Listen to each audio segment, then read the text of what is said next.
Penyihir Jenius. Bab 171. Pada tahun 1259 kalender cahaya bintang, selama bulan turunnya embun beku. Pertemuan pertama setelah penyergapan terhadap perkumpulan kehidupan abadi dihadiri jauh lebih sedikit orang. Selain Night Owl dan Sunan, hanya ada Rose. Yang lainnya telah mengasingkan diri untuk mempersiapkan diri menghadapi menara bintang 6 tahun dari sekarang. Burung hantu itu memberikan penjelasan. Mulai sekarang, saya juga akan mengasingkan diri untuk fokus pada pengembangan diri. Selama periode ini, pertemuan di pondok di hutan lebat akan ditangguhkan sementara. Tidak ada yang salah dengan wilayah selatan Jiangsu. Rose tidak keberatan. Dia pun akan bersiap untuk perjalanannya ke Menara Bintang. Untuk naik pangkat menjadi penyihir, dia harus memperoleh sumber daya sebanyak mungkin di dalam Menara Bintang. Kalender cahaya bintang tahun 1260, bulan kebangkitan. Sunan berhasil membangun cincin bintang ke-17, dan kekuatan mentalnya juga melebihi 53 poin. Pada saat yang sama, tingkat keahlian yang dibutuhkan untuk meningkatkan teknik meditasi cincin bintang telah melonjak hingga 7 juta poin. Sunan memperkirakan bahwa bahkan dengan bonus meditasi dari kolam elemen, dibutuhkan setidaknya 3 tahun untuk membangun cincin bintang terakhir. Ini berarti kita hanya punya waktu 3 tahun lagi untuk membangun model kristal bakat. Memang agak terburu-buru, tapi bukan tidak mungkin. Sunan berdiri, berjalan keluar dari ruang meditasi, dan menuju ke laboratorium.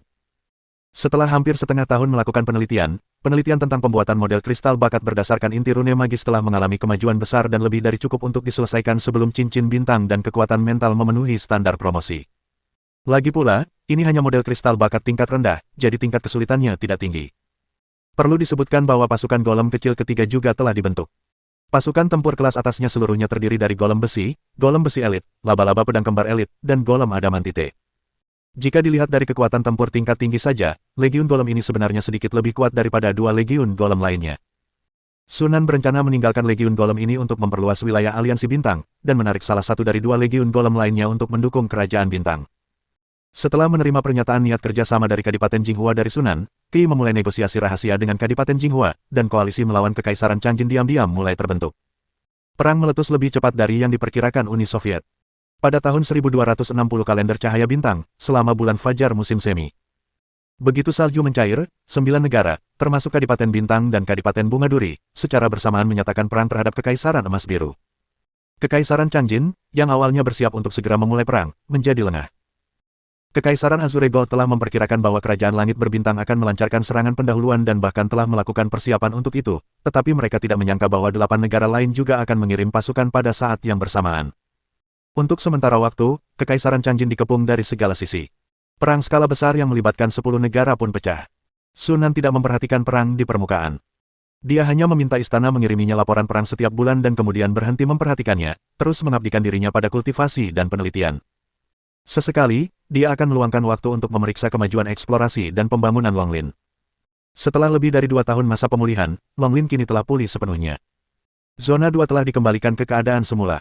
Namun, karena tidak ada penangkaran naga, Zona 2 hanya dapat digunakan sebagai taman tanaman ajaib yang luas. Dengan lambaian tangannya, Sunan memerintahkan penanaman tanaman ajaib secara besar-besaran, dengan hampir sepertiga area dikhususkan untuk menanam buah darah naga. Lagi pula, Ordok Satria Sihir akan berkembang setiap tahun, dan permintaan akan buah darah naga akan meningkat secara signifikan setiap tahunnya. Langkah Sunan juga merupakan tindakan pencegahan. Namun, jika Anda hanya menanam tanaman ajaib, siklus energi yang dibutuhkan tidak terlalu besar. Menurut perhitungan Butler No. 1, mempertahankan rasio sirkulasi energi sebesar 18,48% di zona 2 sudah cukup. Adapun zona 1, tempat spesies subnaga berada, zona ini secara konsisten mempertahankan rasio sirkulasi energi optimal sebesar 35,12%. Karena jumlah murid penyihir di Menara Tulang Naga masih relatif kecil, menara ini hanya menggunakan kurang dari 10% siklus energi pada puncaknya. Lebih dari separuhnya masih digunakan di wilayah selatan Jiangsu.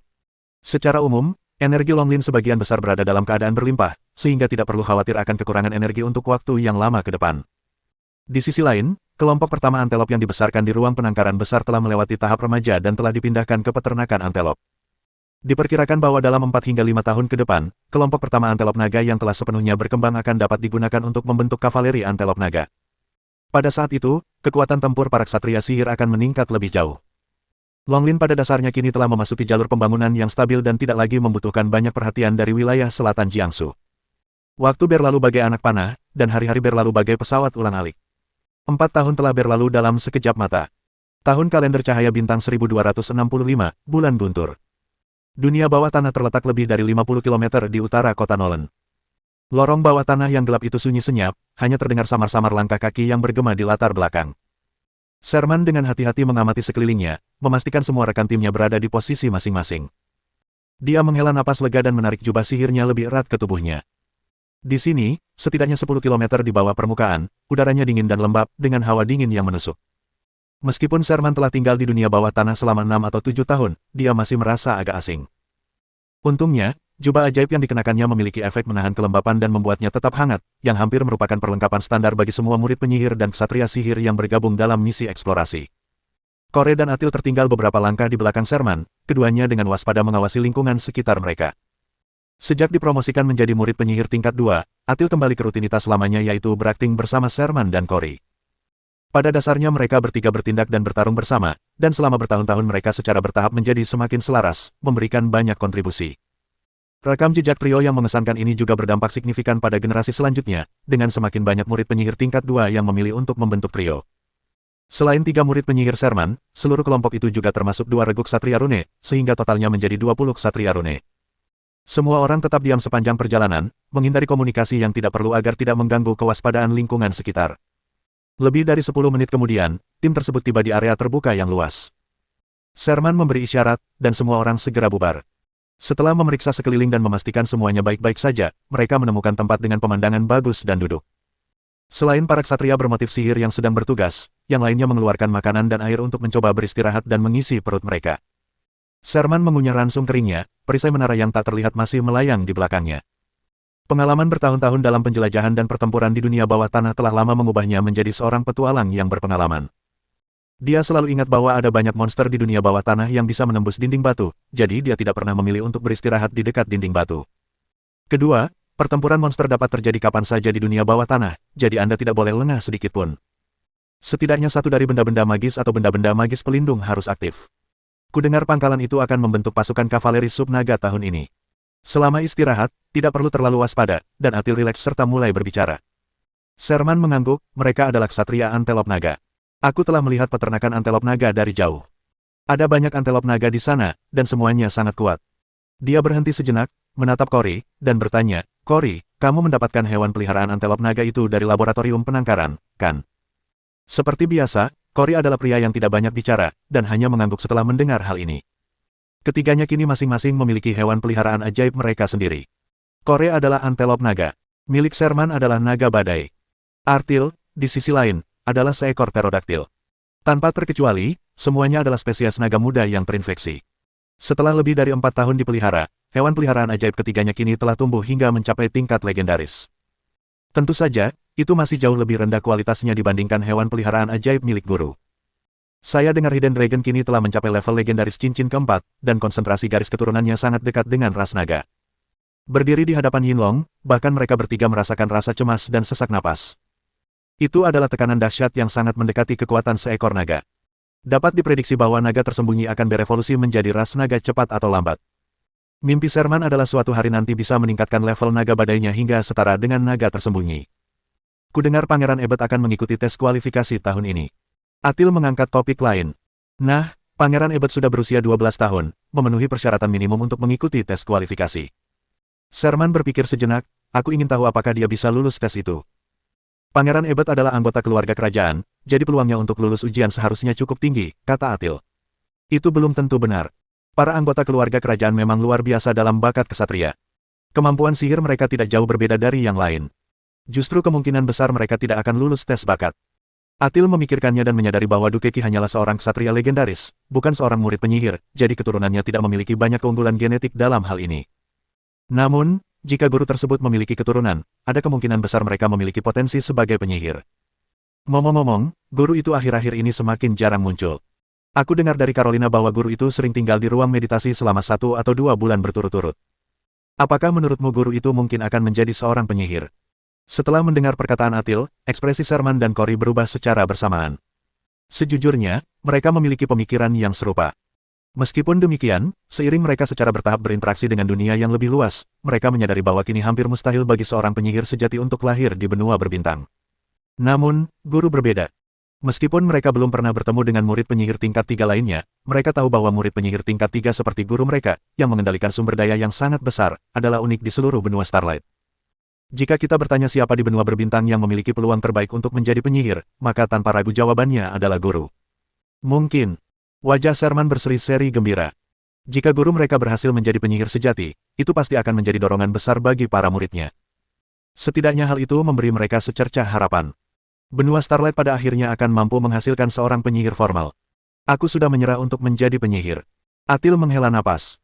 Aku akan puas jika bisa menjadi murid penyihir tingkat 3 di kehidupan ini. Sherman mengerutkan bibir dan tetap diam. Jauh di lubuk hatinya, ia masih menyimpan secercah harapan untuk menjadi penyihir resmi, meskipun ia tahu itu adalah mimpi yang tak mungkin tercapai. Jumlah peserta pelatihan di pangkalan tersebut kini telah meningkat menjadi lebih dari 350 orang, dengan jumlah peserta pelatihan penyihir tingkat 2 mencapai angka 2 digit. Semakin banyak murid penyihir tingkat 2 bergabung dalam eksplorasi aliansi bintang, yang sangat mempercepat ekspansi eksternal aliansi bintang. Dibandingkan dengan 4 tahun lalu, wilayah kekuasaan Star Alliance telah meningkat lebih dari 2 kali lipat.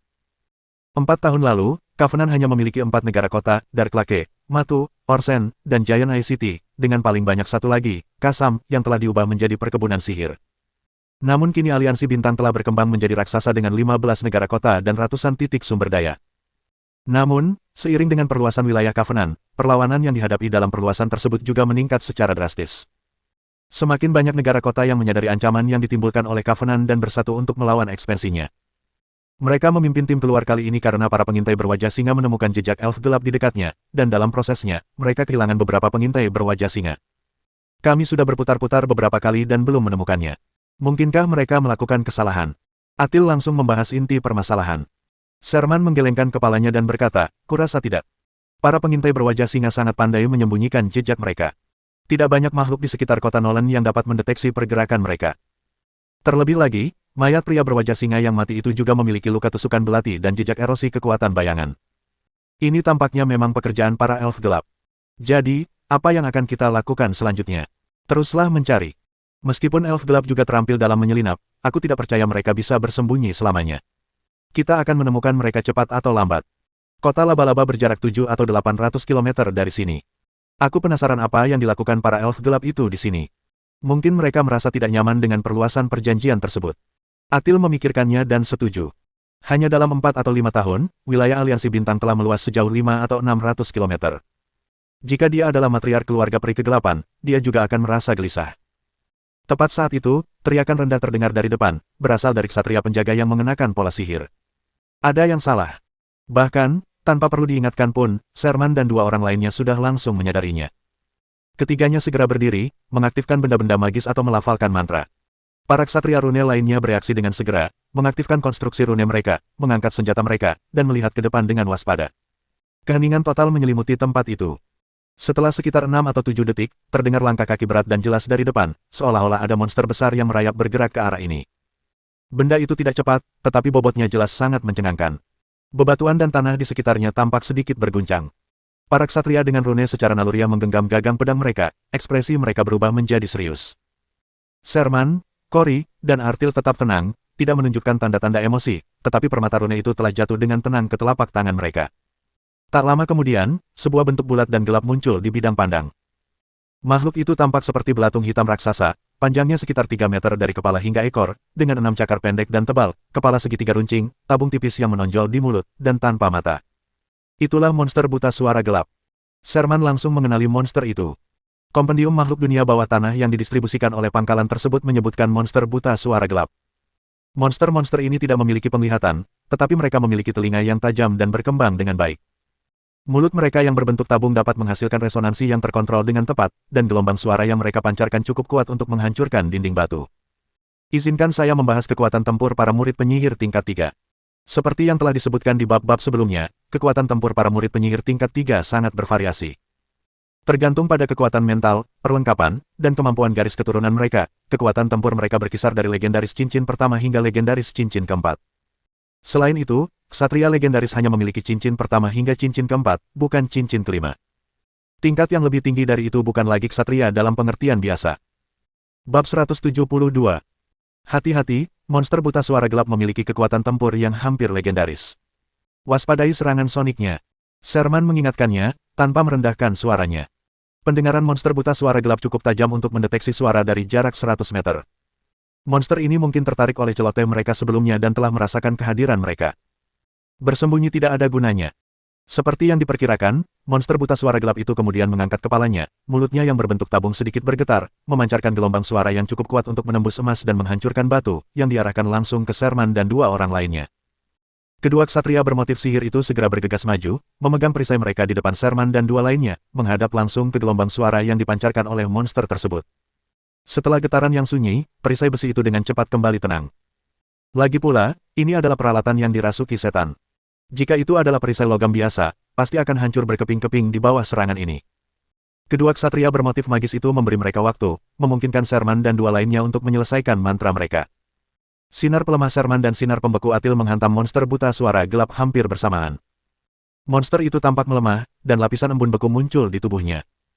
Tidak lama kemudian, serangan sihir Kori tiba, mengenai mulut berbentuk tabung milik monster buta Dark Sound tepat di depannya dan menghancurkannya berkeping-keping. Monster itu segera mulai meratap, tetapi suaranya teredam dan tidak jelas karena luka pada paruhnya yang tajam. Memanfaatkan kesempatan ini, para ksatria dengan rune magis menyerbu maju, mengacungkan pedang dan palu perang mereka untuk menyerang dengan ganas.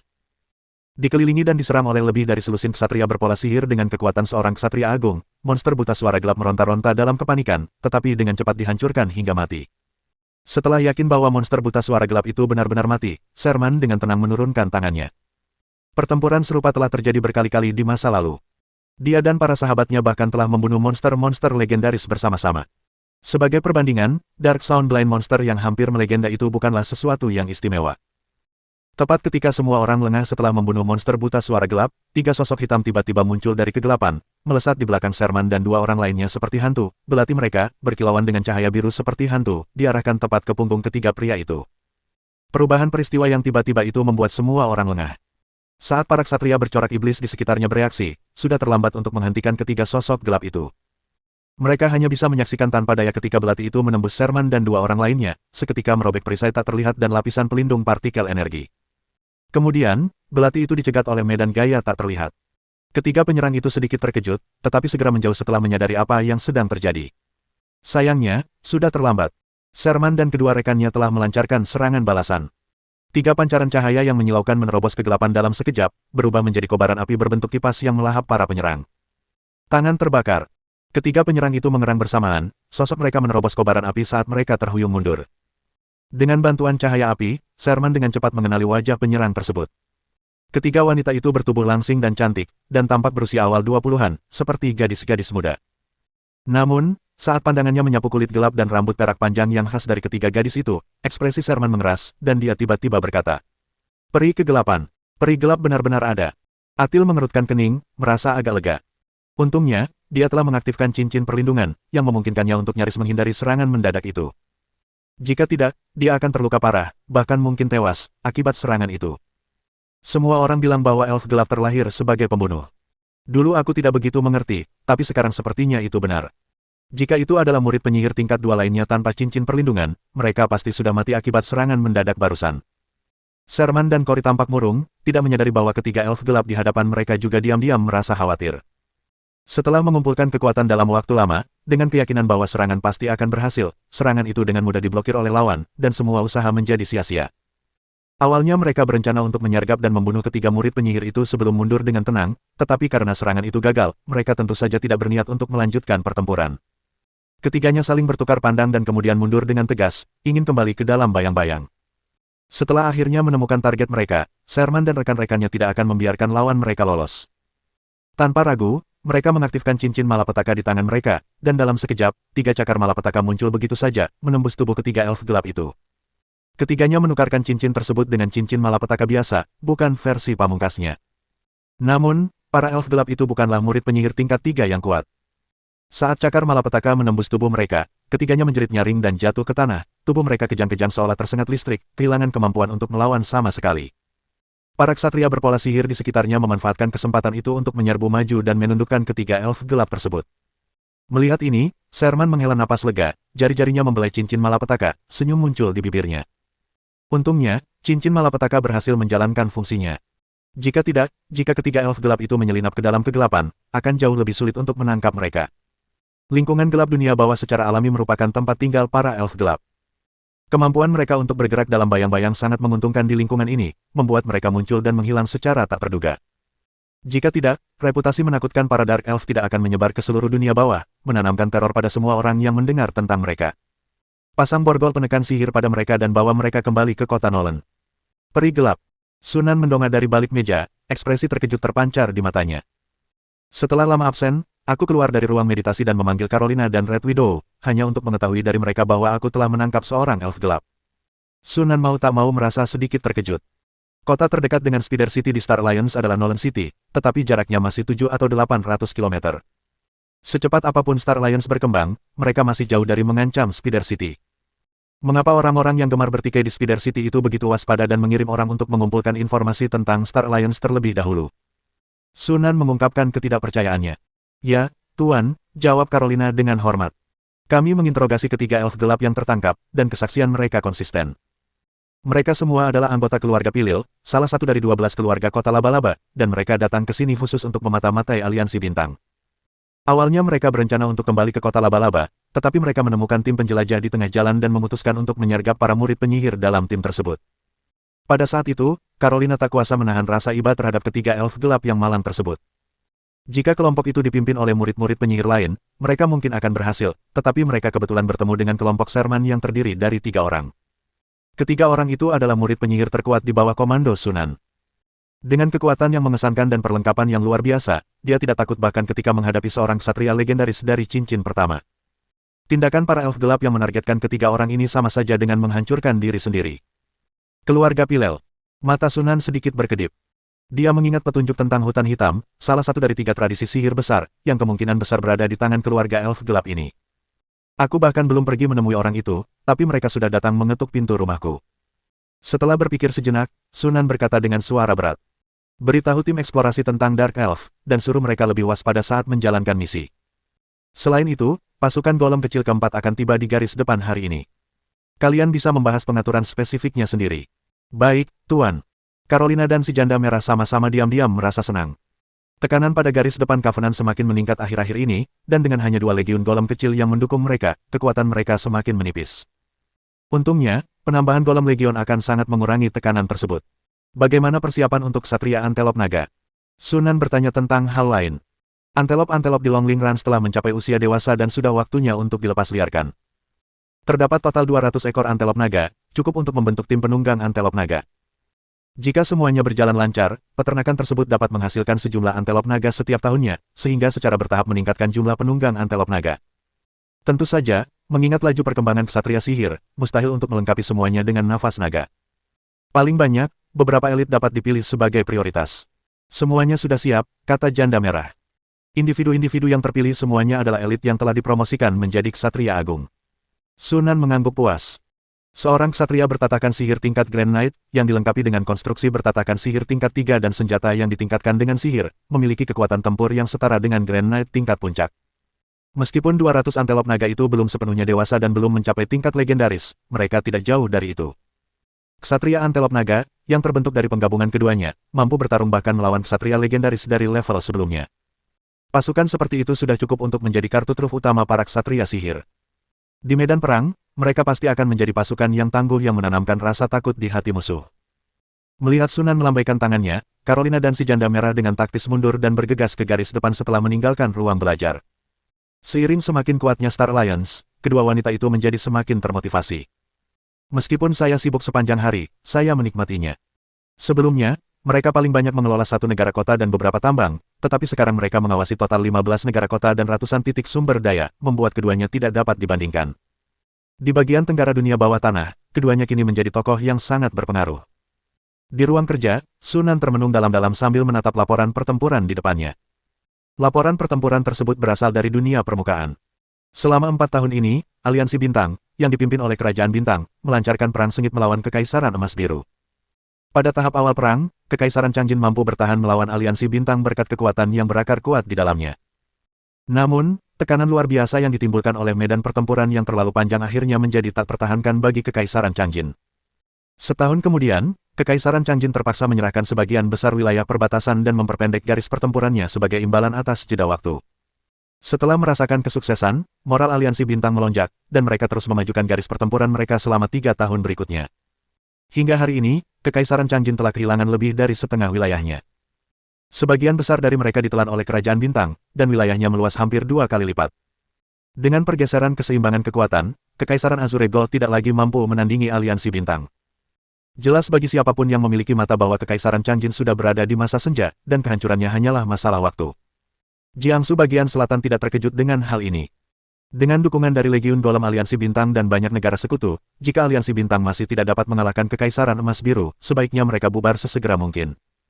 Justru karena momentum Aliansi Bintang yang semakin meningkat, Sunan tidak memanggil kembali Legiun Golem untuk memberikan dukungan, meskipun tekanan yang cukup besar berada di garis depan Aliansi Bintang. Lagi pula, dia masih mengandalkan Legiun Golem untuk mendapatkan lebih banyak upah guna menutupi kekurangan dana dalam membentuk Legiun Golem kecil kelima. Setelah Legiun Golem kecil kelima terbentuk, Covenant akan benar-benar memiliki Legiun Golem berukuran sedang. Menurut organisasi tersebut, Legiun Golem berukuran sedang juga perlu dilengkapi dengan Golem Adamantit. Selama 4 tahun terakhir, Sunan telah berturut-turut membuat 3 Golem Adamantit lagi, sehingga total Golem Adamantit yang dimilikinya menjadi 5. Selain itu, dia telah mengumpulkan sejumlah besar mithril selama bertahun-tahun dan menggunakannya untuk menempa boneka ajaib baru. Kedua boneka mistis yang kini dimilikinya diberi nama boneka mistis 0. 1 dan boneka mistis 0. 2. Setelah meletakkan laporan pertempuran, Sunan meregangkan badan. Setahun yang lalu, dia sudah membangun cincin bintang terakhir, dan kekuatan mentalnya telah meningkat menjadi 59,65.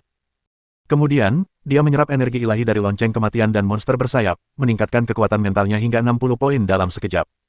Pada tahap ini, semua prasyarat untuk membangun kristal bakat telah terpenuhi. Model kristal bakat tingkat rendah dari inti rune sihir telah diteliti, dan Sunan segera mulai membangunnya.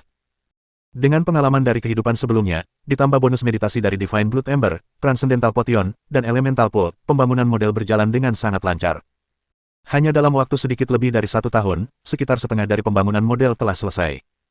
Sunan memperkirakan bahwa model kristal talenta tingkat rendah akan berhasil dibangun sebelum menara bintang muncul pada akhir tahun depan. Apakah kubus Rubik dapat digunakan untuk sintesis dan peningkatan kemampuan akan segera terungkap. Kota bersinar, Istana Kerajaan. Ebet Jarnes berjalan memasuki aula dengan raut wajah sedih. Ia mendongak dan melihat ayah dan ibunya duduk di aula, bersama adik laki-lakinya Wes dan adik perempuannya Adela. Begitu melihat Ebet, kedua anak kecil itu langsung berlari maju untuk menyambutnya. Kakak.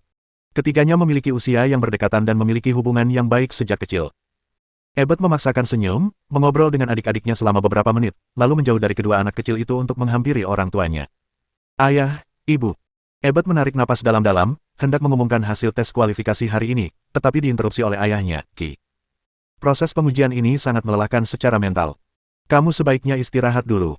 Kita bisa makan malam bersama nanti. Ibunya, saya, juga bangkit dan memeluknya dengan lembut, sambil berkata pelan, kamu pasti sangat lelah. Pergi dan istirahatlah. Ebet segera menyadari bahwa ayah dan ibunya pasti langsung tahu bahwa dia telah gagal dalam tes kualifikasi. Melihat bahwa ayah dan ibunya tidak kecewa padanya, tetapi tetap bersikap lembut seperti biasanya, kekecewaan Ebet sedikit berkurang. Ia dengan patuh mengangguk dan kembali ke kamarnya untuk beristirahat. Setelah Ebet pergi, saya ragu-ragu dan berkata, Kei, tidak bisakah kita meminta Sunan untuk membuat pengecualian? Sekalipun bakat Ebet agak kurang, dengan bantuannya, dia seharusnya bisa menjadi murid penyihir, kan? Ki menghela napas dan menggelengkan kepalanya, berkata, percuma saja. Sekalipun kau menggunakan ramuan untuk meningkatkan semangatmu secara paksa dan berhasil lulus ujian, jika bakatmu tidak cukup baik, kau hanya akan menjadi murid penyihir tingkat pertama saat dewasa nanti. Lebih baik menempuh jalan seorang ksatria. Murid penyihir memang kuat, tetapi itu setidaknya merujuk pada murid penyihir tingkat 2. Seorang murid penyihir tingkat pertama bahkan tidak sebaik seorang ksatria agung. Mereka hanya dapat digunakan sebagai alat untuk membuat ramuan dan boneka tingkat rendah, dan prospek masa depan mereka sebenarnya tidak bagus. Daripada menyia-nyiakan hidupmu di level seorang murid penyihir tingkat pertama, lebih baik fokuslah pada latihan teknik pernapasan ksatria dan seni bela diri. Setidaknya bakat ksatria Ebet cukup bagus. Dengan dukungan keluarga kerajaan, dia pasti akan menjadi ksatria legendaris cincin ketiga di masa depan. Bukanlah harapan yang tidak realistis jika dia bahkan berhasil menembus ke cincin keempat. Itu jauh lebih menjanjikan daripada menjadi murid penyihir. Saya menghela napas, ekspresinya tampak sedih. Ki menoleh untuk melihat kedua anaknya yang tampak agak bingung di sampingnya. Jauh di lubuk hatinya, ia juga berharap keluarga kerajaan dapat menghasilkan seorang murid penyihir. Ini adalah hal yang baik, baik untuk memperkuat prestise keluarga kerajaan maupun untuk mempererat hubungan dengan Jiangsu Selatan. Sayangnya, ini bukanlah sesuatu yang bisa ia capai hanya dengan berharap, meskipun ia adalah adipati bintang yang terhormat. Yang bisa saya lakukan hanyalah berharap anak-anak saya akan memenuhi harapan saya. Bab 173. Pukulan ombak. Angin bertiup menerjang hutan, menciptakan gelombang warna hijau. Beberapa helai daun berguguran. Evans duduk di bawah pohon, wajahnya pucat dan tampak agak lesu. Setelah beberapa waktu yang tidak diketahui, ekspresinya tiba-tiba berubah, dan dia menoleh untuk melihat ruang terbuka di sebelah kirinya. Sesosok figur telah muncul di sana beberapa waktu sebelumnya. Itu adalah pemburu yang sudah lama tidak kita lihat. Bukankah kau sudah meninggalkan wilayah Tenggara? Mengapa kau kembali? Pemburu itu berkata dengan suara rendah. Di mana anak bernama Kessler yang selalu bersamamu? Aku meninggalkannya di wilayah barat laut. Evans menatap pemburu itu dengan ekspresi rumit. Aku kembali kali ini khusus untuk menemukanmu. Apa itu? Tanya pemburu itu dengan acuh tak acuh. Kau masih memegang kunci menara bintang, kan? Mengapa kau menanyakan ini? Nada suara pemburu itu akhirnya sedikit melunak. Kau ingin mendapatkan kembali kunci menara bintang. Evans menggelengkan kepalanya dan berkata, bukan saya. Setelah mendengar itu, sang pemburu langsung menyadari ada sesuatu yang salah dan segera mundur. Namun, di saat berikutnya, beberapa sinar merah tiba-tiba menyerang dari segala arah, mengenai tubuhnya hampir secara bersamaan. Dengan suara keras, pemburu itu lenyap seperti gelembung yang meledak. Cloning yang merupakan bayangan cermin, ya. Cukup berhati-hati. Seorang pria yang mengenakan jubah abu-abu muncul begitu saja dari udara. Itu tidak penting. Seorang pria lain, mengenakan jubah hijau, perlahan muncul dari batang pohon yang berjarak lebih dari 10 meter. Kulitnya berwarna coklat sama seperti batang pohon, dan dipenuhi dengan alur-alur retak, membuatnya tampak seperti tertutup lapisan kulit kayu kering yang pecah-pecah. Bayangan cermin itu tidak bisa dipisahkan terlalu jauh. Dia masih berada di hutan ini. Sejak saat dia melangkah ke tempat ini, dia ditakdirkan untuk tidak bisa melarikan diri. Seolah untuk memverifikasi perkataan pria berjubah hijau itu, serangkaian suara gemerisik yang padat tiba-tiba terdengar dari jarak 4 atau 500 meter, seperti dedaunan yang berguguran. Saat mendongak, cabang-cabang pohon yang tak terhitung jumlahnya tampak hidup, menjulang ke langit dan melambai-lambai liar di udara. Di tengah rimbunnya ranting-ranting yang berputar, sang pemburu menghindar ke kiri dan ke kanan, berusaha melepaskan diri dari kepungan ranting-ranting tersebut. Seolah-olah sebuah saklar telah dinyalakan, lebih dari selusin sosok tiba-tiba bergegas keluar dari hutan di sekitarnya dan mengepung pemburu itu. Melihat itu, Evans, yang berdiri di bawah pohon, menghela napas dalam-dalam dan menutup matanya. Sesaat kemudian, teriakan amarah yang meluap terdengar dari kejauhan. Suara itu kemudian dengan cepat menghilang. Para murid penyihir yang ikut serta dalam pengepungan itu terbang kembali. Yang berada di depan, seorang pria dengan wajah biasa dan sisik yang menutupi pipinya, tersenyum tanpa disembunyikan. Pria itu memang memiliki 4 kunci menara bintang, lebih banyak dari yang kami duga. Sekarang kita hanya butuh satu lagi untuk mengisi kekosongan. Pria berjubah hijau itu mengangguk puas, lalu menoleh ke seorang pria berwajah muram dan bertubuh kurus, dan bertanya dengan suara berat, Fabio, informasi apa yang kau dapatkan dari jiwa pemburu itu? Pria bernama Fabio menimbang kristal jiwa di tangannya dan berkata dengan suara serak, orang ini melawan dengan sangat sengit. Aku menggunakan beberapa metode, dan jiwanya hancur parah. Aku tidak mendapatkan banyak informasi, tetapi kebetulan ini adalah sesuatu yang kita butuhkan. Seperti yang kau duga, perkumpulan kehidupan abadi telah hancur, dan pondok hutanlah yang membunuh mereka. Tapi sekarang hanya tersisa 6 orang di kabin. Oh, jika kau menyingkirkan orang malang ini, hanya tersisa 5 orang. Mereka semua memiliki kunci menara bintang, terutama seorang murid penyihir bernama Sunan, yang mungkin memiliki lebih dari 1 kunci. Pria bersisik itu menjilat bibirnya dan berkata, kalau begitu, mari kita targetkan Sunan saja. Menurutku akan lebih baik jika kita mengubah target kita, kata Fabio. Pria berjubah hijau itu mengangkat alisnya, mengapa? Berdasarkan ingatan sang pemburu, murid penyihir bernama Sunan itu sangat kuat. Saulo tewas di tangannya. Terlebih lagi, dia juga mengendalikan kekuatan besar bernama Aliansi Bintang. Bahkan jika kita bisa membunuhnya, kemungkinan besar kita akan menderita korban jiwa. Mendengar itu, semua orang menggelengkan kepala. Seorang murid penyihir yang mampu membunuh Saulo tidak boleh diremehkan. Lupakan saja hal itu. Lagi pula, kita hanya kekurangan 1 kunci, jadi tidak masalah kita menggunakannya terhadap siapa. Mari kita ubah target kita. Mereka tentu tidak ingin menjadi korban yang dibicarakan Fabio. Pria berjubah hijau itu langsung setuju, kalau begitu, mari kita ubah target kita. Evans, yang berdiri di samping, diam-diam merasa kasihan setelah mendengar hal itu. Jika kelompok ini menyerang Sunan, mereka mungkin bisa bertarung sampai mati, memberi Sunan kesempatan untuk melarikan diri. Sayangnya, mereka terlalu licik dan berhati-hati. Pada saat itu, pria berjubah hijau itu menoleh ke arah Evans dan bertanya. Evans, di manakah menara bintang? Evans berkata dengan ekspresi getir, sudah kukatakan berkali-kali, aku hanya bisa memperkirakan secara kasar area di mana menara bintang akan muncul, aku tidak bisa memberikan detail lebih lanjut. Pria bersisik itu mencibir, area dengan radius 3 atau 400 km, jangkauan yang kau rasakan terlalu luas. Aku tidak bisa menahannya. Kemampuan merasakan ini terkait dengan tingkat kekuatanku. Jika kau bisa membantuku menembus ke alam legendaris cincin keempat, aku akan bisa merasakan berbagai hal dengan lebih jelas. Pria bersisik itu menyipitkan matanya, menatap Evans dengan dingin. Evans membalas tatapannya tanpa bergeming. Pria berjubah hijau itu angkat bicara, memecah suasana tegang di antara keduanya, nadanya sedikit melunak. Evans, kita telah menandatangani perjanjian sumpah. Selama kau membantu kami memasuki Menara Bintang, tentu saja kami tidak akan menimbulkan masalah bagimu setelahnya. Kami bahkan akan membantumu menembus level untuk menjadi ksatria legendaris cincin keempat. Jadi sebaiknya kau jangan berpikir macam-macam. Ini lebih baik untuk kita berdua. Evans mencibir dalam hati, tetapi memasang ekspresi frustrasi dan tak berdaya. Jadi begitu. Tahun kalender cahaya bintang 1266, bulan guntur. Model kristal bakat tersebut selesai lebih cepat dari yang diperkirakan Sunan. Di ruang meditasi, sambil memandang kristal 3 dimensi yang misterius dan aneh dalam pikirannya, Sunan tak kuasa menahan diri untuk tidak menghela napas panjang. Akhirnya selesai juga. Sekarang saatnya memverifikasi dugaan kita. Sunan menarik napas dalam-dalam, membuka kubus Rubik, dan diam-diam mengucapkan perintah untuk memasukkan model kristal bakat ke dalamnya. Namun, ia sangat kecewa karena kubus Rubik itu sama sekali tidak bergerak. Apakah itu tidak diperbolehkan? Sunan mengerutkan kening. Seperti yang diperkirakan, kurangnya logam langka sebagai pembawa berarti bahwa model kristal bakat tidak dapat disintesis menggunakan kubus ajaib seperti inti ajaib. Terlepas dari kekecewaan tersebut, Sunan telah siap menghadapi hal ini dan memiliki solusi yang sesuai. Karena masalahnya adalah kurangnya pembawa, jika kita dapat menemukan pembawa untuk model kristal bakat, dapatkah kita kemudian menggunakan kubus Rubik untuk mensintesis dan meningkatkannya? Sunan memutuskan untuk mencobanya. Namun, jenis pengangkut harus dipilih dengan cermat. Pertama, pembawa ini harus sepenuhnya kompatibel dengan model kristal bakat dan tidak akan merusak strukturnya. Kedua, maskapai penerbangan ini juga harus mampu diserap oleh wilayah selatan Jiangsu.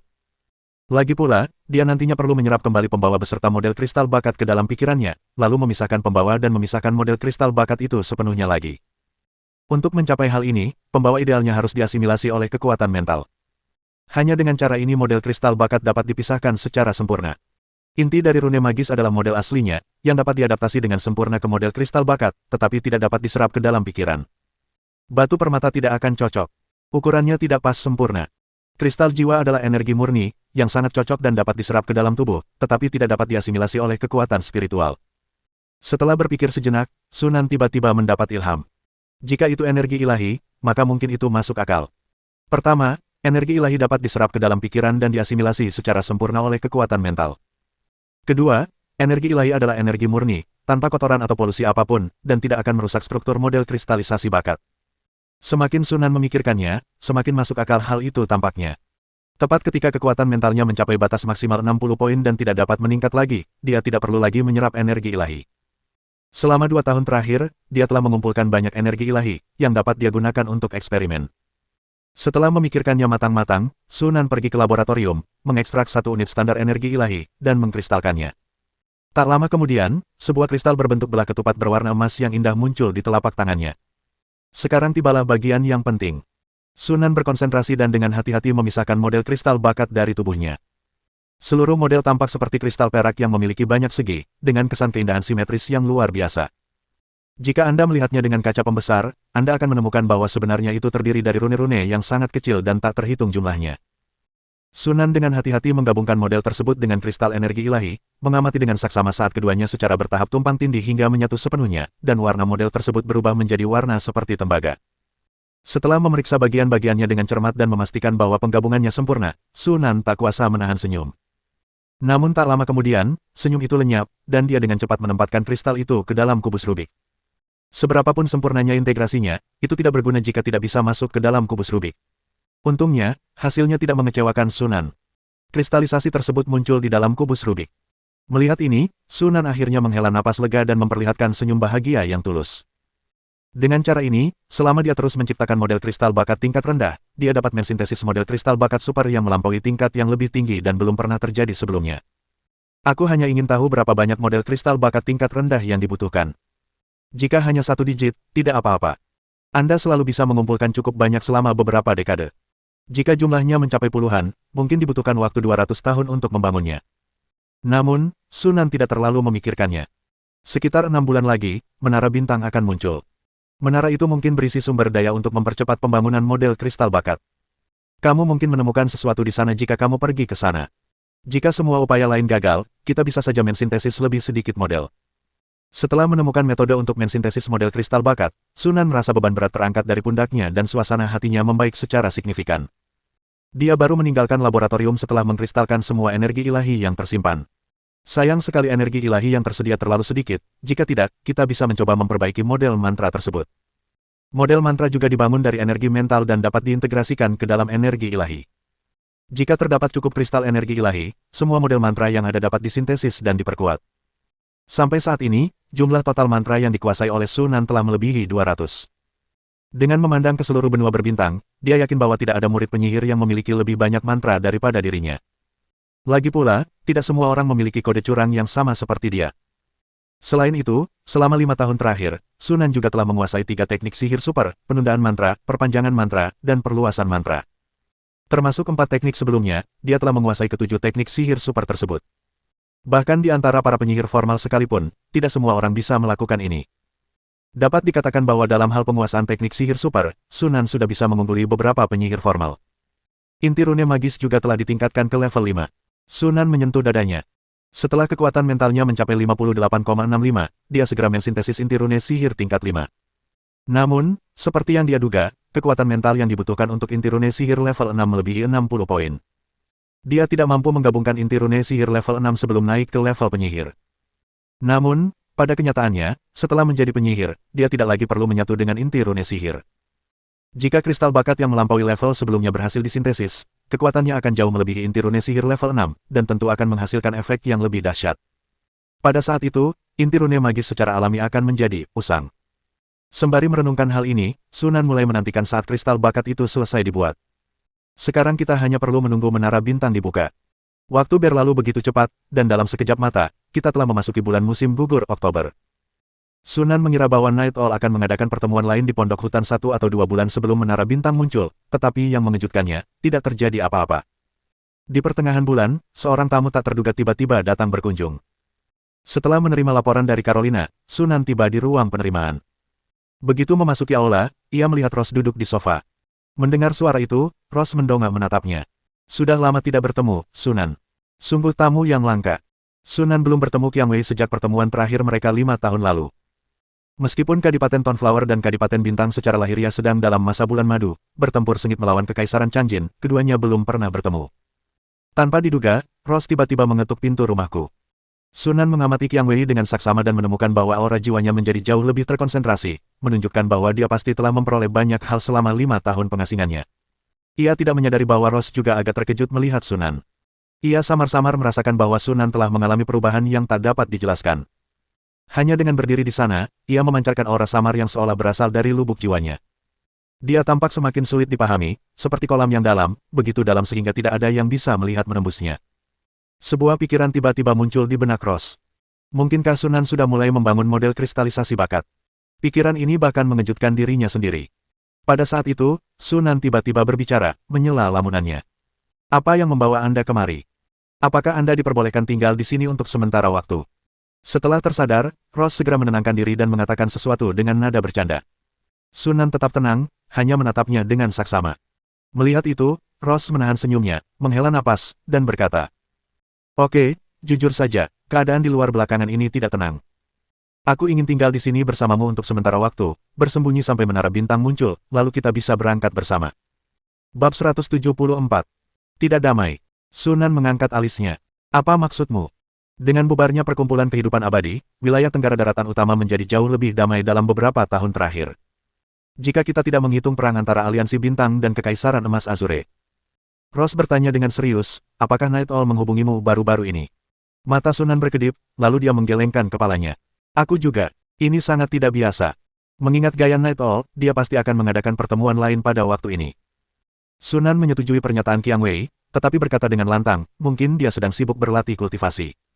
Mungkin, kata Rose, mengubah topik pembicaraan, tapi aku lebih cenderung percaya bahwa sesuatu mungkin telah terjadi pada Night Owl. Sunan langsung memahami makna tersembunyi di balik kata-katanya. Maksudmu, seseorang mengincar kunci menara bintang yang berada di tangan Night Owl. Jika kita harus menentukan apa yang kemungkinan besar akan ditemui oleh si burung hantu malam saat ini, itu pasti kunci menuju menara bintang. Rose mengangguk serius, sangat mungkin. Pertempuran kita dengan perkumpulan kehidupan abadi adalah peristiwa besar, menarik banyak perhatian dan penyelidikan. Keberadaan kunci Menara Bintang mungkin bukan lagi rahasia sepenuhnya. Sekarang Menara Bintang akan segera muncul, tidak mengherankan jika beberapa orang bersedia mengambil risiko. Sunan mengangguk setuju. Apa yang dikatakan Ross bukanlah hal yang mustahil. Runtuhnya perkumpulan kehidupan abadi menarik perhatian banyak orang yang tertarik, dan tidak mengherankan jika beberapa orang menemukan petunjuk tentang Menara Bintang dari serangkaian peristiwa. Bahkan tanpa insiden ini, Evans tetap akan ada. Ada banyak orang cerdas di antara para murid sihir. Jika seseorang menyimpulkan dari kekacauan baru-baru ini bahwa keluarga Kessler terkait dengan Menara Bintang, mereka pasti akan menargetkan Evans. Meskipun Evans adalah seorang ksatria legendaris dari cincin ketiga, tanpa perlindungan dari tinju suci, dia lemah dan sendirian. Jika seorang murid penyihir tingkat 3 bergabung melawannya, dia akan kesulitan untuk melawan. Pada saat itu, kunci menuju Menara Bintang tidak akan lagi menjadi rahasia. Orang-orang di pondok di hutan, yang memiliki kunci tersebut, tentu saja menjadi sangat dicari. Burung hantu itu mungkin mendapat masalah karena hal ini. Namun, semua ini hanyalah spekulasi sejauh ini, dan Night Owl mungkin saja sedang sibuk dengan kultivasinya. Terlepas dari jenisnya, Sunan sebenarnya tidak peduli. Lagi pula, hubungannya dengan Night Owl tidak cukup baik sehingga dia tidak peduli dengan keselamatan orang lain. Dia tidak khawatir ada orang yang cukup bodoh untuk menerobos masuk ke wilayah aliansi bintang hanya untuk mencuri kunci Menara Bintang darinya.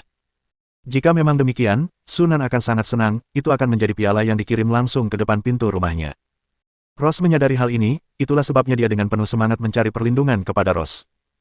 Jika Ye Xiao benar-benar menghadapi masalah karena kunci Menara Bintang, maka situasinya juga akan sangat berbahaya. Hanya dengan Sunan dia bisa merasa benar-benar aman. Apakah Night Owl baik-baik saja atau tidak akan terbukti setelah Menara Bintang muncul? Sunan dengan santai mengganti topik pembicaraan, sambil melirik Yang Wei. Saya akan sangat senang jika Anda tinggal di Ghost Lake City, selama yang Anda inginkan. Tapi izinkan saya memperjelas ini terlebih dahulu, jika Anda menimbulkan masalah, imbalan atas intervensi saya tidak akan murah. Aku mengerti. Ross menghela napas lega. Dengan memanfaatkan momentum keberhasilan membunuh Saulo, siapa di wilayah Tenggara benua ini yang tidak mengenal reputasi Sunan yang hebat? Dia tidak menyangka bahwa orang bodoh akan datang ke sini dan memprovokasi Sunan. Jika orang seperti itu benar-benar ada, dia akan menjadi musuh yang tak terkalahkan, dan membayar harga untuk melindungi Sunan akan sangat berharga. Sunan kemudian memanggil Carolina dan memintanya untuk mengatur tempat bagi Ross untuk beristirahat. Ia tiba dengan hati yang berat dan tidak sempat mengamati situasi di kota Yuhu. Kini hatinya telah tenang, Ross memiliki waktu luang untuk melihat sekeliling dan memandang pemandangan jalanan kota di bawah melalui jendela koridor. Anda dapat melihat banyak golem batu berpatroli di jalanan. Meskipun jarang memasuki dunia bawah, Ross diam-diam telah mengawasi aliansi bintang selama bertahun-tahun. Dia tahu bahwa aliansi bintang telah berkembang pesat dan kini menjadi salah satu kekuatan paling berpengaruh di wilayah Tenggara dunia bawah. Kartu andalan Covenant adalah Ksatria Penyihir dan Legiun Golem. Informasi mengenai hal tersebut tidak sulit diperoleh. Informasi tentang 7 Akademi Kesatria di Kepangeran Bintang telah dikumpulkan menjadi laporan terperinci dan muncul di meja para pejabat tinggi di berbagai negara. Banyak negara bahkan meniru Kerajaan Bintang, mendirikan akademi yang hanya menerima rakyat jelata dan petani dan didedikasikan untuk melatih para ksatria. Sekalipun semua sistem disalin dari 7 akademi ksatria, hasil akhirnya tetap akan jauh lebih rendah kualitasnya dibandingkan sebelumnya. Pada akhirnya, hal ini terjadi karena negara-negara tersebut tidak memiliki aliansi bintang di belakang mereka, sehingga mustahil bagi mereka untuk memasok buah darah naga, senjata ajaib, dan baju zirah ajaib dalam jumlah besar. Adapun yang terakhir, pengumpulan intelijen sangat sulit karena lokasinya berada di dunia bawah tanah. Hingga hari ini, masih belum diketahui berapa banyak golem yang dimiliki oleh Covenant. Mengalihkan pandangannya, mata Ross tertuju pada Carolina di depannya. Matanya berkedip, dan tiba-tiba dia berkata, "Kudengar Legiun Golem yang menyapu medan perang di Kadipaten Bintang disediakan oleh Aliansi Bintang." Carolina menoleh dan menatap Ross dalam-dalam, lalu berkata dengan senyum main-main, "Nyonya Ross, bukankah Anda mengatakan Anda tidak ikut campur dalam perang di permukaan? Mengapa Anda mengkhawatirkan hal ini sekarang? Ini hanya karena rasa ingin tahu. Lagi pula, ini pertama kalinya saya melihat pasukan golem yang terorganisir sepenuhnya." Nada suara Ross mengandung sedikit kejutan, seolah-olah dia benar-benar hanya ingin tahu.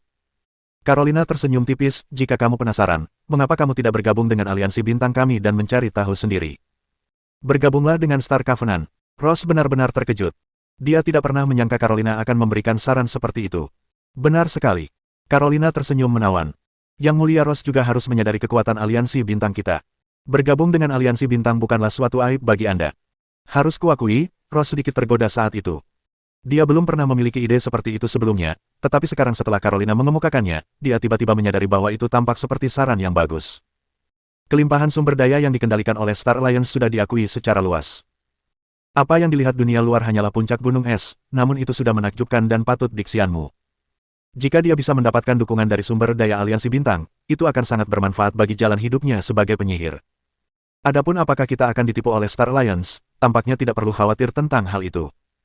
Sejauh yang dia ketahui, aliansi bintang telah melatih banyak murid penyihir, dan mereka tidak bersikap keras terhadap para murid tersebut, sepenuhnya berpegang pada prinsip pertukaran yang setara. Dalam hal ini, Star Alliance memiliki reputasi yang cukup baik. Bergabung dengan Star Alliance pada dasarnya seperti bergabung dengan platform sumber daya. Pada dasarnya mirip dengan pondok di hutan, hanya saja dengan hubungan yang lebih dekat dan kebutuhan untuk memikul kewajiban tertentu. Sebagai contoh, melindungi kepentingan Star Alliance. Hal ini tidak dapat diterima olehnya. Apakah ini idemu sendiri, atau ide Sunan? Setelah berpikir sejenak, Ross perlahan berbicara. Melihat Ross terharu, Carolina tersenyum dan berkata, sebenarnya guru juga selalu memiliki ide ini. Itu bukan kebohongan. Carolina tahu bahwa tuannya selalu ingin mencari seorang manajer untuk pangkalan tersebut guna membantu menangani berbagai urusannya. Bunga Mawar jelas merupakan pilihan yang baik. Dia berasal dari keluarga bangsawan dan mungkin memiliki beberapa pengalaman di bidang politik sebelumnya. Sebagai murid penyihir tingkat 3, dia pasti mahir dalam menangani urusan pangkalan. Adapun statusnya sebagai anggota keluarga kerajaan Adipati Jinghua, itu sebenarnya bukan masalah besar. Setelah menghabiskan bertahun-tahun di dalam Covenant, Carolina sangat memahami satu hal. Ketika Anda merasakan cukup banyak manfaat dalam suatu organisasi, Anda secara bertahap akan berasimilasi ke dalamnya dan secara sadar melindungi kepentingan organisasi. Para murid penyihir bekerja sama dengan keluarga kerajaan dan bangsawan terutama untuk memperoleh sumber daya. Selama Ross menerima lebih banyak keuntungan dari Covenant daripada dari keluarga kerajaan Vitex, timbangan di hatinya secara alami akan perlahan condong ke arah Covenant. Mengenai garis keturunan, ya, hubungan darah antara Ross dan keluarga kerajaan Vitex saat ini mungkin terpisah beberapa generasi. Seandainya bukan karena kepentingan bersama yang terlibat, Ross mungkin tidak akan tertarik pada urusan kerajaan Vitex. Ini juga merupakan pola pikir banyak murid sihir yang telah hidup selama ratusan tahun. Sebagai bawahan, Carolina merasa berkewajiban untuk berbagi beban dengan atasannya. Jika kamu bisa membujuk Ross, kamu bisa memecahkan masalah untuk tuanmu. Setelah ragu-ragu cukup lama, Ross akhirnya berkata, aku akan mempertimbangkannya. Kita akan membicarakannya setelah kita menyelesaikan masalah Menara Bintang. Carolina tersenyum, berhenti di situ dan tidak mengatakan apapun lagi, lalu berbalik dan melanjutkan berjalan memimpin.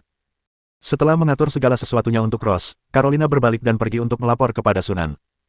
Setelah mendengarkan, Sunan berpikir sejenak.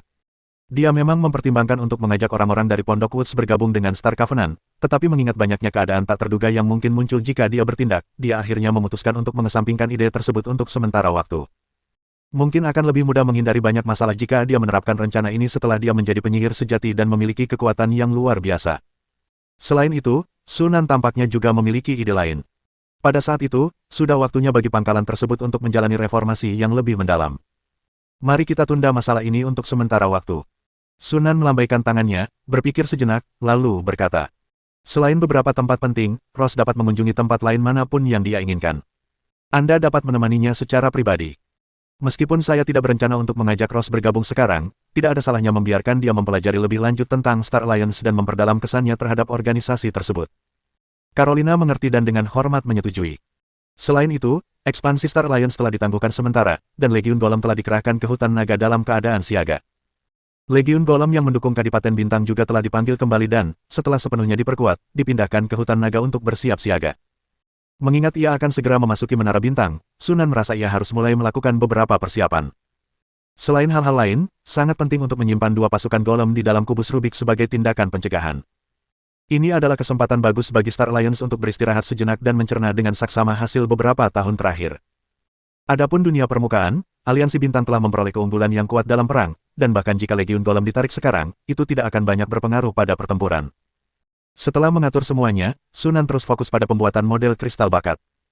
Setelah itu, semuanya menjadi tenang, dan masalah yang dikhawatirkan Ross tidak terjadi. Latihan harian yang monoton namun memuaskan itu berlanjut hingga pertengahan November, bulan turunnya embun beku. Seperti biasa, Sunan sedang membuat model kristal bakatnya di ruang meditasi ketika tiba-tiba, dia mendapat pencerahan dan langsung membuka matanya. Dengan sedikit berpikir, kunci Menara Bintang muncul begitu saja di telapak tangannya. Batu rune, yang dulunya tampak biasa saja seperti batu pada umumnya, kini memancarkan cahaya biru samar dari pola permukaannya. Sunan mengepalkan kelima jarinya, memegang batu jimat itu erat-erat di telapak tangannya.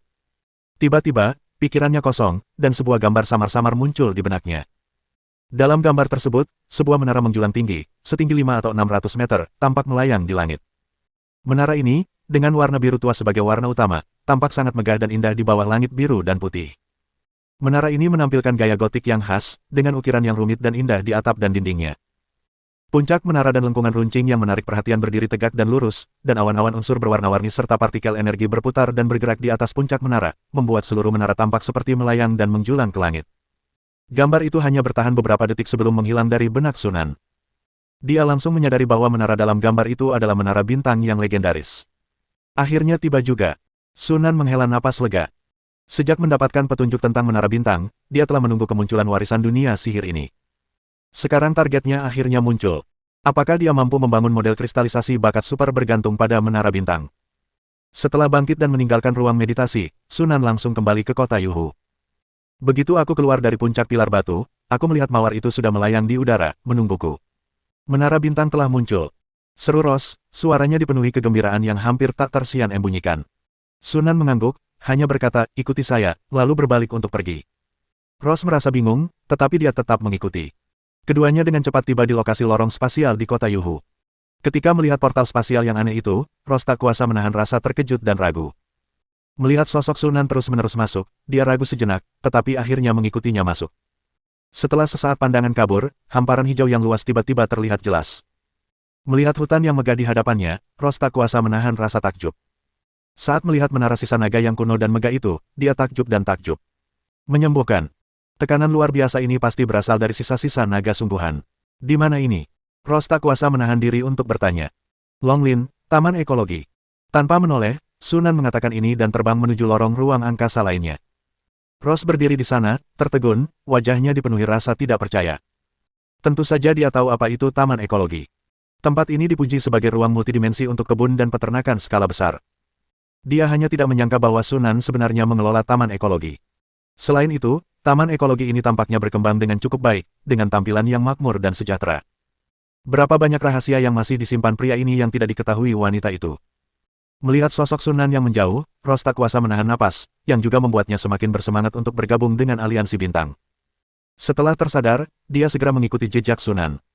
Keduanya kembali melewati terowongan ruang angkasa, tetapi kali ini mereka kembali ke dunia permukaan, ke pangkalan 1 di dekat Flash City. Seperti yang diperkirakan, Kei sudah menunggu di pangkalan 1. Setelah menyadari kondisi kunci yang tidak biasa, dia segera bergegas ke markas untuk menunggu Sunan. Tanpa banyak percakapan, setelah beberapa kata singkat, ketiganya terbang dengan cepat ke arah yang telah dideteksi oleh kunci tersebut. Bab 175. Bertahun-tahun kemudian, Kei telah mencapai level ksatria legendaris cincin ketiga. Terbang menggunakan kekuatan elemen sangat mudah baginya, dan mengimbangi kecepatan Sunan dan Ross bukanlah hal yang sulit.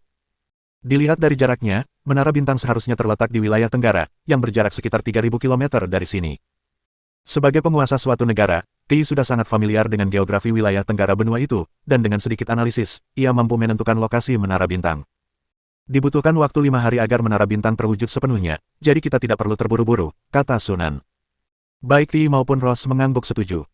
Terbang lebih dari 3.000 km sangat melelahkan bagi seorang murid penyihir level 3 maupun seorang ksatria legendaris level 3. Tidak ada yang tahu bagaimana situasi di menara bintang nantinya.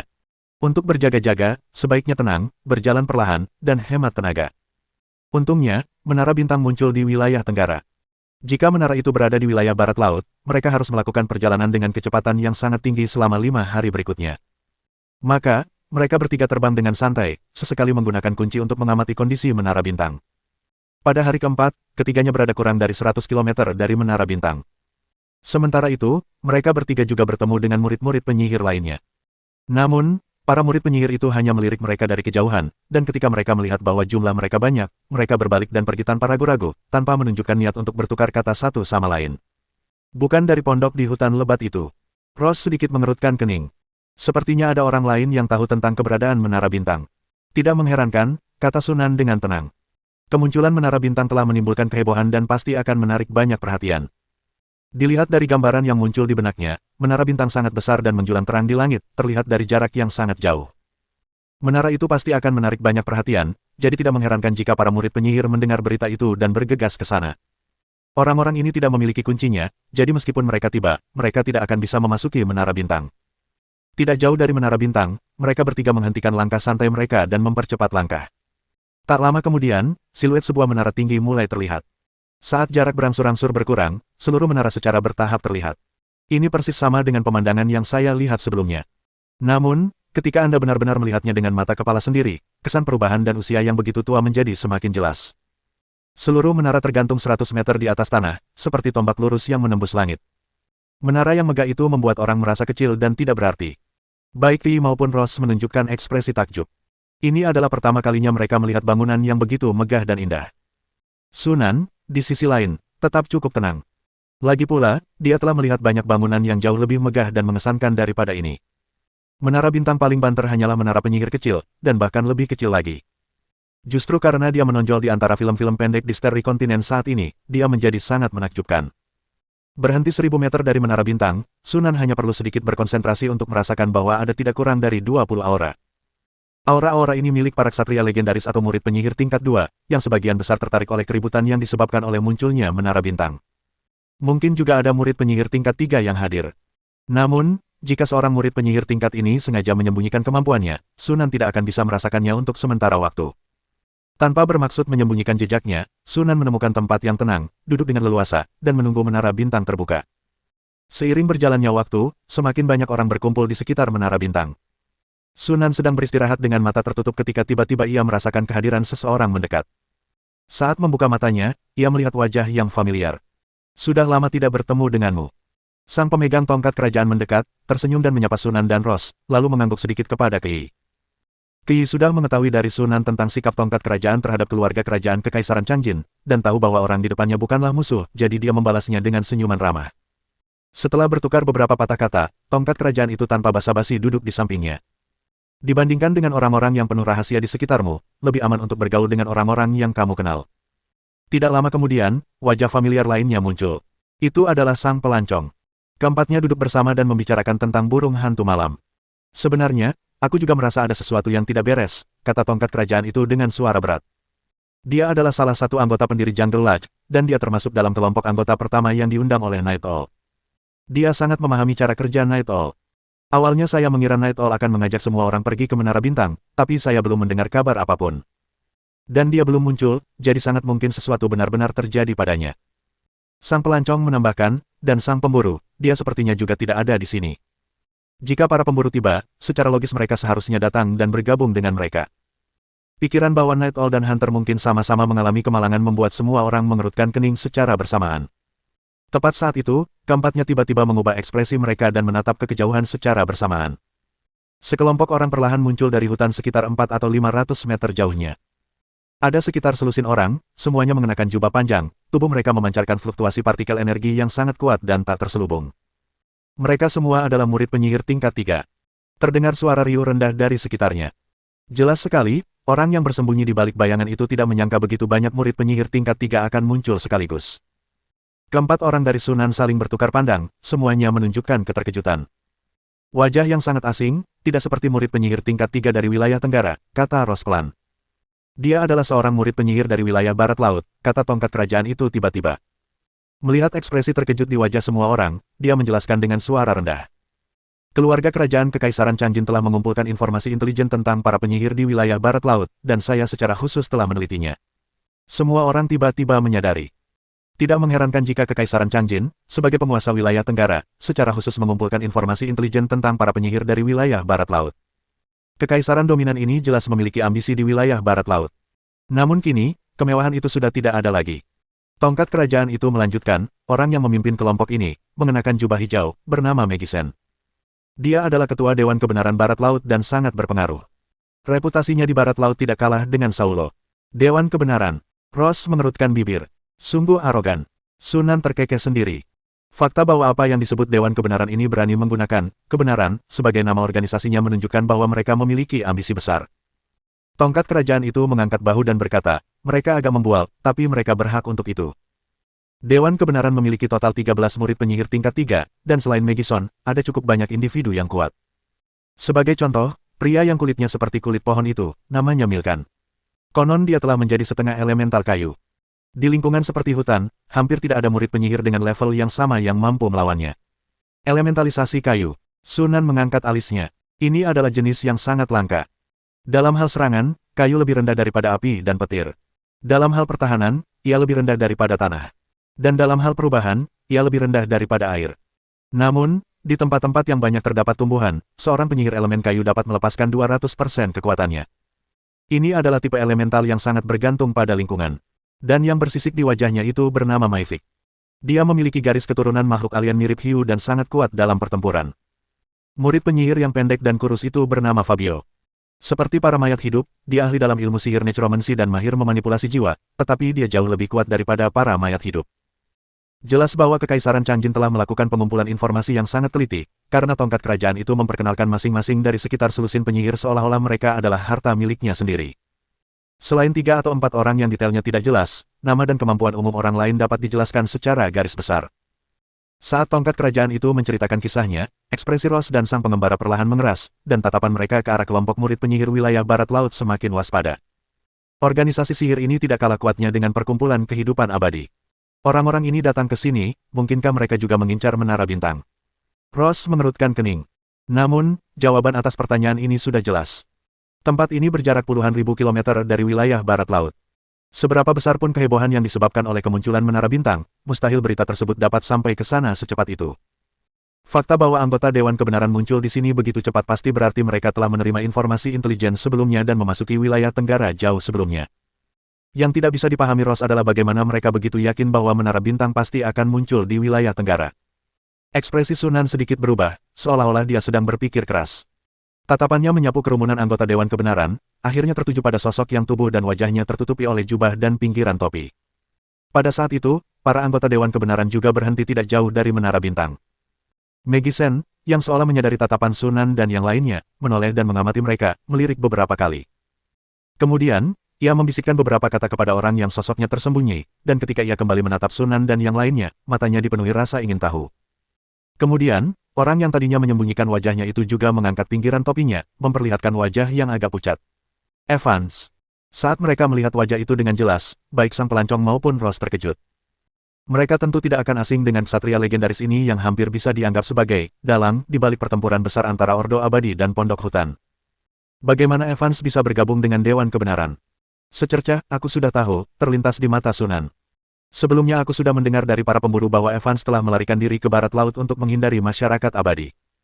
Sekarang tampaknya Dewan Kebenaran dapat mengetahui tentang kemunculan menara bintang karena Evans. Sepertinya Evans tidak sepenuhnya jujur kepadanya saat itu. Pihak lain harus memiliki cara untuk mengetahui perkiraan lokasi menara bintang terlebih dahulu. Namun, tak satu pun dari hal-hal itu yang paling mengkhawatirkan Sunan. Yang paling mengkhawatirkannya adalah makna di balik kehadiran Evans di sini. Burung hantu malam dan pemburu, bisik Sunan mengingatkan. 3 orang lainnya sedikit terkejut, tetapi dengan cepat menyadari apa yang sedang terjadi, dan ekspresi mereka langsung berubah muram. Karena para anggota Dewan Kebenaran ada di sini, mereka pasti semua memiliki kunci menara bintang. Jadi, dari mana mereka mendapatkan kunci-kunci itu? Apakah itu hanya diberikan kepadanya oleh Evans? Atau mungkin sebagian di antaranya diambil dari burung hantu dan para pemburu? Lagi pula, Evans adalah salah satu orang di Pondok Hutan yang tahu bahwa orang-orang di sana memiliki kunci menuju menara bintang. Jika demikian, maka burung hantu dan pemburu itu mungkin akan celaka. Meskipun hubungan mereka dengan Night Owl dan Hunter tidak terlalu dekat, mereka tetap anggota organisasi yang sama. Setelah mengetahui bahwa keduanya kemungkinan besar tewas di tangan Dewan Kebenaran, ketiga orang yang memegang tongkat kerajaan itu merasa agak sedih dan tidak puas. Meskipun begitu, ketiganya secara rasional mengendalikan emosi mereka dan tidak melakukan apapun.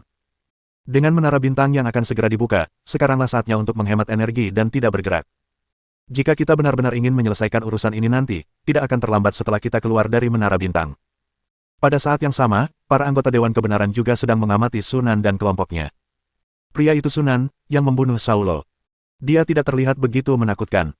Maifik menjilat bibirnya, tatapannya menyapu Sunan seperti ular berbisa, seolah ingin mencoba sesuatu. Para sahabatnya tidak terkejut dengan hal ini, karena berdasarkan garis keturunannya, Maifik memiliki keinginan kuat untuk membunuh dan senang bertarung melawan lawan yang kuat. Gaya melakukan sesuatu seperti ini, yang sama sekali berbeda dari filosofi hati-hati para penyihir, pasti sudah lama berubah menjadi tumpukan tulang jika Maifik tidak cukup kuat. Menilai kekuatan seorang calon penyihir dari penampilannya adalah hal yang bodoh, kata Mikan tanpa ekspresi.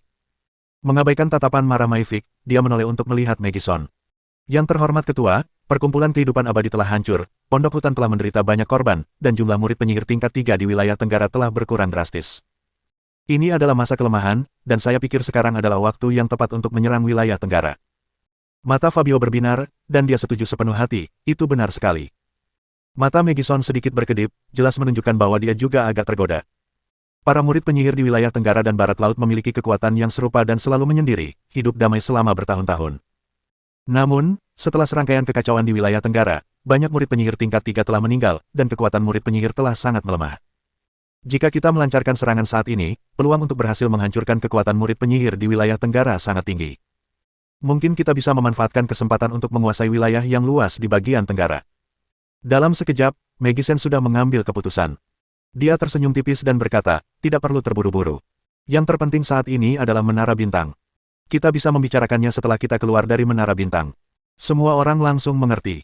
Maivik bahkan mulai memandang para murid penyihir di sekitarnya dengan penuh kebencian.